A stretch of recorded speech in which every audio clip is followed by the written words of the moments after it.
In my last video, I looked at OpenAI's 13-page proposal to manage superintelligence and asked, who really controls the future? Today, I want to zoom out because OpenAI wasn't the only player in AI putting together proposals on how to handle an AI future. Governments were generating their own ideas. For example, China published a detailed ethics review framework for AI research. The EU already passed its AI Act. The UK has its own principles-based approach, and Canada is also still grappling with its AI policy and has currently taken a patchwork approach. And when you line them up all next to each other, a pattern begins to emerge that I think is more revealing than any one document. Governments are asking, how do we control AI? OpenAI is asking, how do we reorganize society around it? That difference is worth your attention. I'm Keith Powell. I led communications for a United Nations tribunal and now work on AI, misinformation, and digital policy. This is Detoxifying Digital. Let's start with what the other models actually look like. The EU AI Act, which is already binding law, classifies AI systems by risk level and attaches legal obligations accordingly. Think of it like a product safety law, but for algorithms. If your AI system is high risk, say it's used in hiring or credit scoring or medical devices, you have specific compliance requirements before you can put it on the market. The EU is essentially asking, what kind of product is this, and what rules apply? The UK takes a different approach. Instead of one big statute, it told existing regulators like the financial regulator, the health regulator, the data protection regulator to apply 5 cross-sector AI principles within their own domains: safety, transparency, fairness, accountability, and contestability. It's principles-based and decentralized. The UK is asking, how does AI fit within the rules we already have? And then there's China.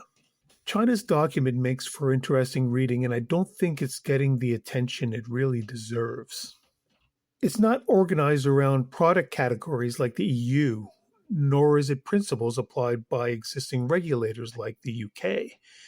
It's something closer to a research ethics regime like what universities use before a clinical trial on human subjects. If your organization in China is developing AI that could affect human dignity or public order, health, ecology, or sustainable development, you need to form an internal ethics community, submit a full project file for review. And this file includes your algorithmic design, your data sources, your risk assessment, and your emergency response plan. For higher risk activities, you go through an expert re-review panel on top of that. The Chinese state is essentially building a bureaucratic gatekeeping system before AI reaches the market. And that's very different from the EU's product law or the UK's regulator guidance. So where does OpenAI's proposal fit in with all of this? It doesn't. That's the point. To explain what I mean, I think it is worth looking at how nations view AI development, how companies want nations to work around it.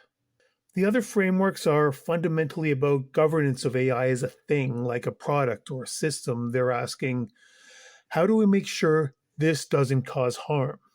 OpenAI's proposal is asking something categorically different. It's asking, given that superintelligence is coming, how do we reorganize society so that the disruption benefits everyone?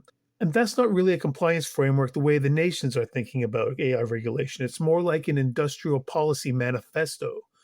One of the things they're proposing is a public wealth fund so that every citizen owns a piece of AI-driven growth like Norway does with oil. They're proposing that access to AI be treated as a universal right like electricity or water. They're also proposing that the tax base be restructured because if AI replaces labor, the payroll taxes that fund pensions and public services start to dry up, and they believe you need to tax capital gains and corporate income instead to make up the difference. Other things they're proposing is worker representation in AI deployment decisions, portable benefits that follow individuals across jobs, a 4-day work week that is funded by AI efficiency gains. None of the other frameworks are talking about any of this. They may be talking about the future of work, but the dots haven't been completely connected yet. The EU is focused on which systems need a conformity assessment. China is focused on whether your ethics committee has at least 5 members and the right professional backgrounds. And OpenAI is talking about restructuring the relationship between labor, capital, and the state. Now, I said this last time, and I'll say it again because this is a very important point.